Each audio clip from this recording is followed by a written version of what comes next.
Welcome back. Thanks for joining me again.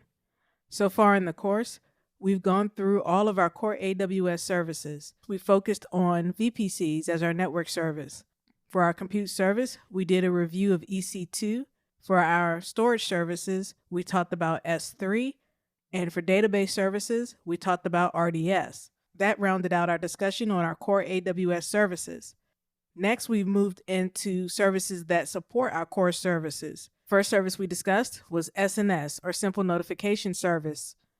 We talked about how SNS is used to send notification of events that happen within your AWS account. Now we're going to move into our management tools.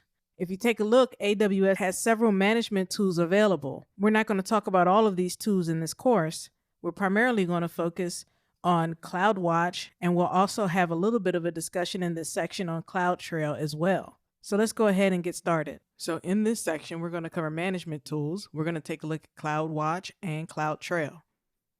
Our topics are going to include an introduction to CloudWatch, a conceptual overview of CloudWatch, CloudWatch pricing, CloudWatch metrics and alarms, and using CloudWatch alarms to trigger SNS events. We'll also go through an introduction to CloudTrail, go through a conceptual overview of CloudTrail, talk about CloudTrail pricing, and we'll look at how to create a trail. Thanks for joining me. I look forward to seeing you in the next video.